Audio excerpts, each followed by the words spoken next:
This is great to be with people I truly feel comfortable with. Please sit down. They'll say, I didn't get a standing ovation because they never sat down. And I say, I got one standing ovation because they never sat down. But I want to thank you all. I have great love for what you do and the way you do it. And when I'm with the police chiefs and I'm with the sheriffs of our country, and these are the big ones, these are the really big ones, I just want to thank you very much. And I thought before I spoke about what we're really here to speak about, I would read something to you. Because you can be a lawyer, or you don't have to be a lawyer. If you were a good student in high school or a bad student in high school, you can understand this. And it's really incredible to me that we have a court case that's going on so long. As you know, in Boston, we won it with a highly respected judge and a very strong opinion. But now we're in an area that, let's just say, they are interpreting things differently than probably 100% of the people in this room. I'd like to almost know, does anybody disagree when I read this? But I'm going to read what's in dispute, what's in question. And you'll see this. It's INA 212F, 8 USC 1182F. Suspension of entry or imposition of restrictions by the president. Okay, now, this isn't just me. This is for Obama, for Ronald Reagan, for the president. And this was done, very importantly, for security, something you people know more about than all of us. It was done for the security of our nation, the security of our citizens, so that people come in who aren't going to do us harm. And that's why it was done. And it couldn't have been written any more precisely. It's not like, oh, gee, we wish it were written better. It was written beautifully. So just listen. Here's what it says. This is what they're arguing. Whenever the president finds that the entry of any aliens, okay, the entry of any aliens or of any class of aliens, so any aliens, any class of aliens, into the United States. So the entry of people into the United States, let's say, just to be precise, of aliens into the United States. So any time, whenever the president finds that the entry of any alien or any class of aliens into the United States would be detrimental to the interests of the United States, right? So if I find as president that a person or a group of people will be detrimental to the interests of the United States, and certainly there's lots of examples that we have, but you shouldn't even have them necessarily.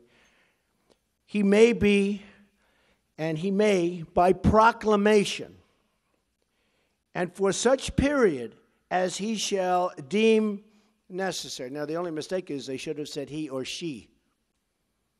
But hopefully it won't be a she for at least another 7 years. After that, I'm over. See?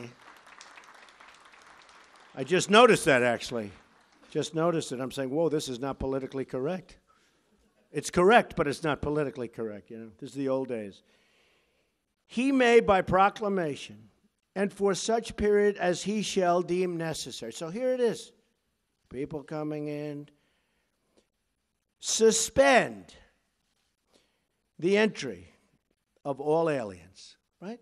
That's what it says. It's not like, again, a bad high school student would understand this. Anybody would understand this. Suspend the entry of all aliens or any class of aliens as immigrants or non-immigrants, or impose on the entry of aliens. Okay, so you can suspend the aliens, right? You can suspend the aliens from coming in. Very strong. Or impose on the entry of aliens any restrictions he may deem to be appropriate. Okay. So you can suspend, you can put restrictions, you can do whatever you want. And this is for the security of the country, which, again, you're the chiefs, you're the sheriffs. You understand this. And I listened to lawyers on both sides last night, and they were talking about things that had just nothing to do with it. I listened to a panel of judges, and I'll comment on that. I will not comment on the statements made by certainly one judge. But I have to be honest that if these judges wanted to, in my opinion, help the court in terms of respect for the court, they do what they should be doing. I mean, it's so sad. They should be, when you read something so simple and so beautifully written and so perfectly written, other than the one statement, of course, having to do with he or she. But when you read something so perfectly written and so clear to anybody, and then you have lawyers, and I watched last night in amazement, and I heard things that I couldn't believe. Things that really had nothing to do with what I just read. And I don't ever want to call a court biased, so I won't call it biased. And we haven't had a decision yet. But courts seem to be so political, and it would be so great for our justice system if they would be able to read a statement and do what's right. And that has to do with the security of our country, which is so important. Right now, we are at risk because of what happened. General Kelly is an extremely talented man and a very good man. Now Secretary Kelly, Homeland Security. We are doing our job. He's a great man. We're doing our job. And one of the reasons you probably heard that we did it so quickly, I said, let's give a 1-month notice. And then law enforcement, and General Kelly was so great because he said, we totally knew about it. We knew about everything. We do things well. We did things right. But the law enforcement people said to me, oh, you can't give a notice. Because if you give a notice, you're going to be really tough in 1 month from now or in 1 week from now. I suggested a month, then I said, well, what about a week? They said, no, you can't do that because then people are going to pour in before the toughness goes on. Do you people agree? I mean, you know more about law than anybody, law enforcement. So I wanted to give like a month. Then I said, well, what about a week? They said, well, then you're going to have a whole pile of people, perhaps, with very evil intentions coming in before the restrictions. So there it is, folks. It's as plain as you can have it. I didn't, and I was a good student. I understand things. I comprehend very well, okay? Better than, I think, almost anybody. And I want to tell you, I listened to a bunch of stuff last night on television that was disgraceful. It was disgraceful. Because what I just read to you is what we have. And it just can't be written any plainer or better. And for us to be going through this, and by the way, a highly, highly respected judge in Boston ruled very strongly in our favor. You heard that. In fact, I said to my people, why don't you use the Boston case?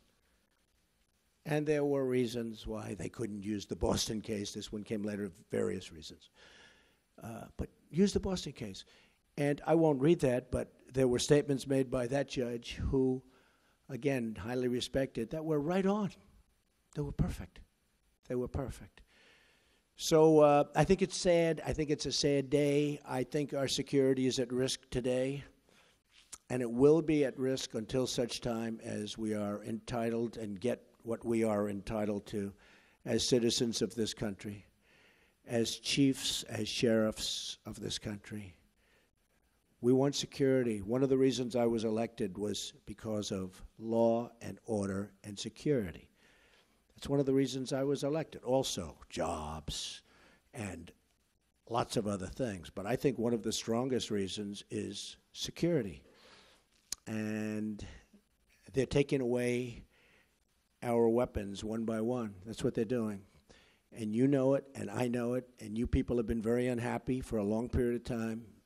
And I can read the polls maybe better than anybody because it seems that I understood the polls a lot better than Many of the pollsters understood the polls, assuming they were honest polls, which I think probably many of them weren't. I really believe that. But we need security in our country.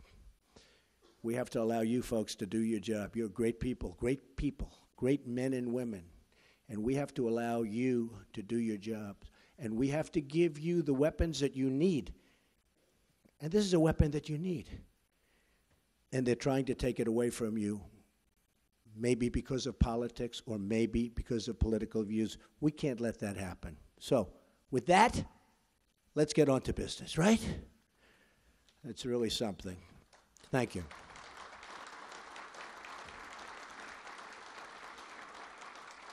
I want to thank Sheriff Sandra Hutchins and Chief Tom Manger for your leadership and, frankly, for the service. You have had great service. Everyone has told me about you, two legendary people. All of us here today are united by one shared mission: to serve and protect the public of the United States.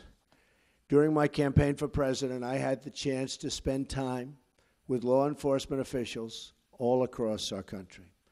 They're the most incredible people you will ever meet.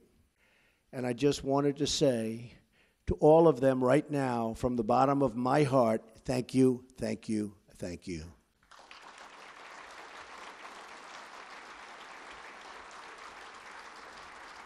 Thank you. There are many actions we in the federal government can take to help improve safety in your communities. But I believe that community safety begins with moral leadership. Our police officers, sheriffs, and deputies risk their lives every day, and they're entitled to an administration that has their back.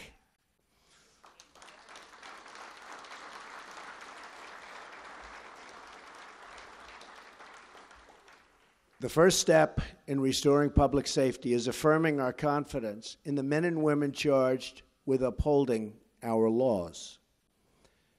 And I'm going to add justices, judges in that category. And I'm very proud to have picked Judge Gorsuch, who I think is going to be an outstanding member of the Supreme Court. Outstanding.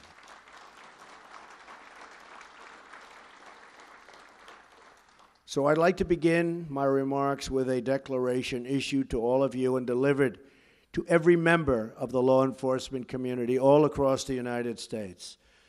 My message today is that you have a true friend in the White House. You have. I stand with you. I support our police. I support our sheriffs. And we support the men and women of law enforcement.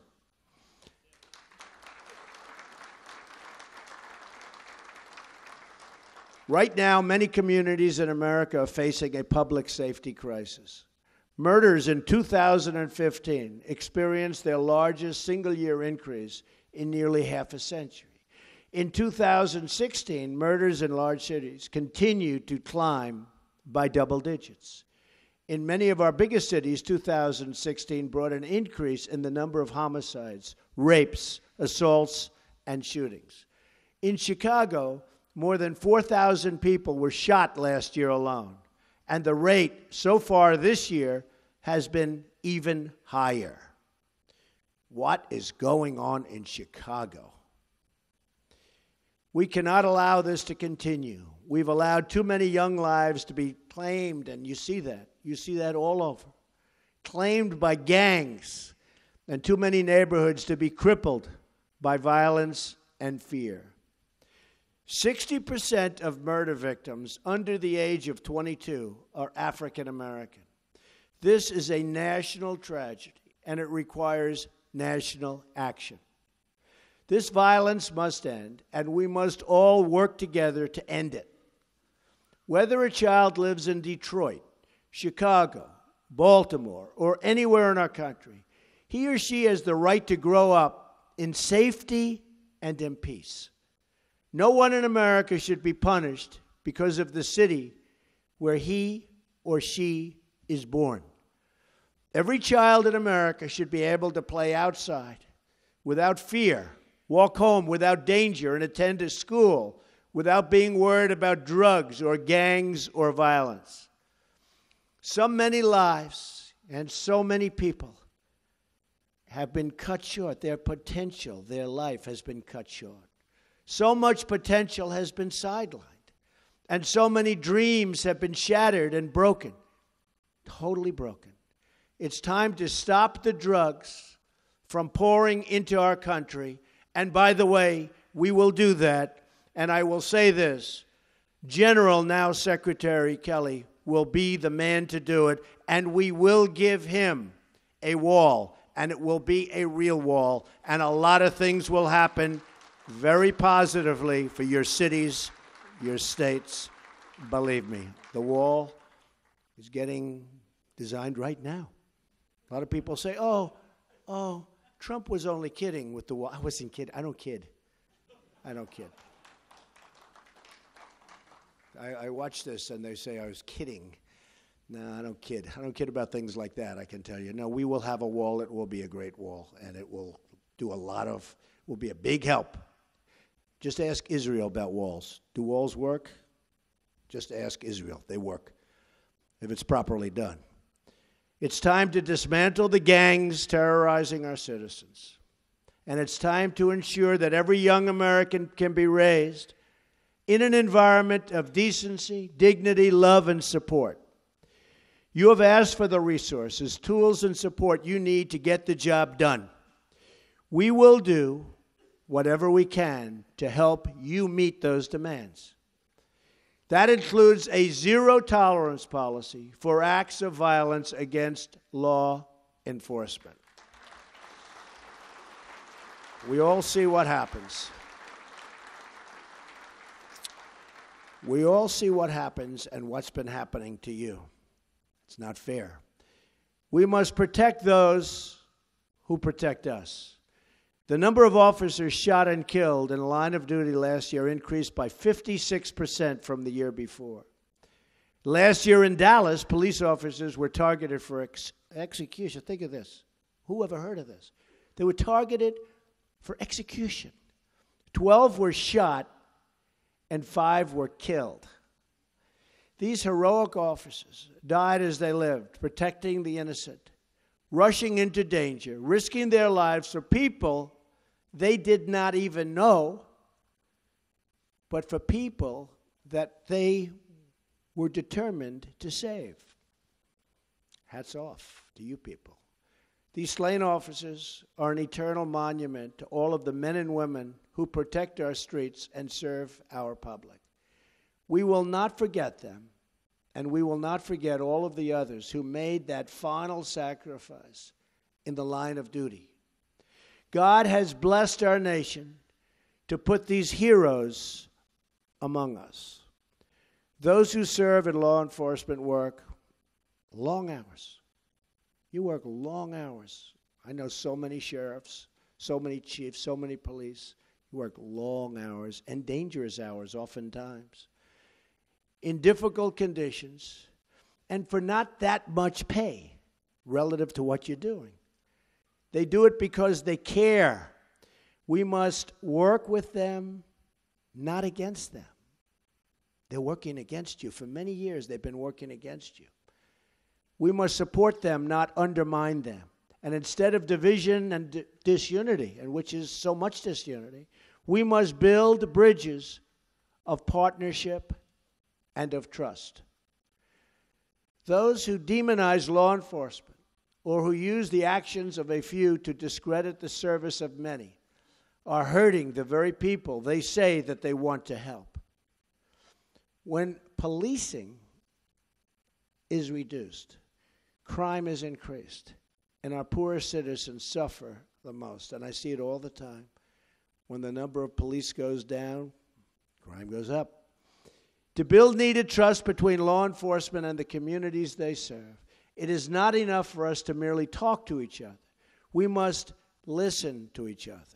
All of us share the view that those in uniform must be held to the highest possible standard of conduct. So important.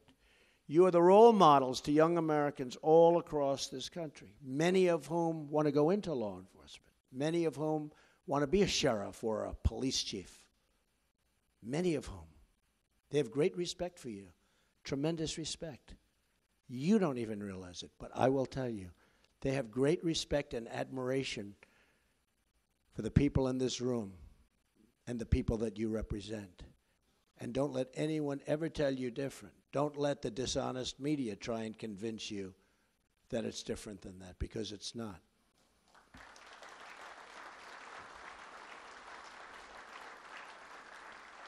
That is why our commitment to law and law enforcement also includes ensuring that we're giving departments the resources they need to train, recruit, and retain talent. As part of our commitment to safe communities, we will also work to address the mental health crisis. Prison should not be a substitute for treatment. We will fight to increase access to life-saving treatment to battle the addiction to drugs, which is afflicting our nation like never, ever before, ever.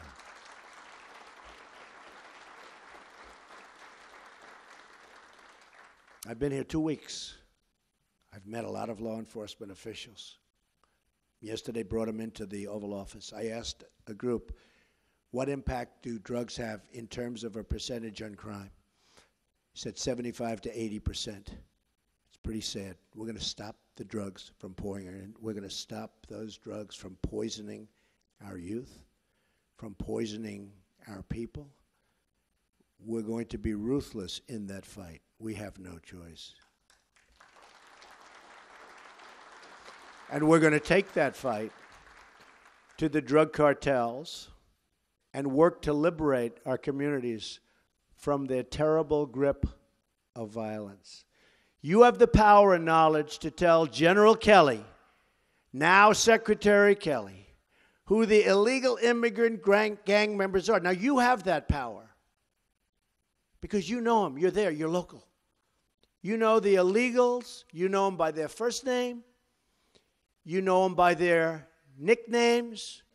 You have that power. The federal government can never be that precise, but you're in the neighborhoods. You know the bad ones. You know the good ones. I want you to turn in the bad ones. Call Secretary Kelly's representatives, and we'll get them out of our country and bring them back where they came from, and we'll do it fast. You have to call up the federal government, Homeland Security, because so much of the problems, you look at Chicago and you look at other places, so many of the problems are caused by gang members, many of whom are not even legally in our country. And we will work with you on the front lines to keep America safe from terrorism, which is what I began this with. Terrorism, a tremendous threat, far greater than people in our country understand. Believe me, I've learned a lot in the last 2 weeks, and terrorism is a far greater threat than the people of our country understand. But we're going to take care of it. We're going to win. We're going to take care of it, folks. Let today be the beginning of a great national partnership. Let today serve as a great call to action. And let this moment represent a new beginning in relations between law enforcement and our communities. I want you to know the American public totally stands with you. I want you to know the American people support you. I want you to know how proud we are, truly proud to know you. We applaud your efforts. We thank you for your service. And we promise that you will always find an open door at the White House, an open invitation to our great cops and sheriffs nationwide. They're great people. You are great people.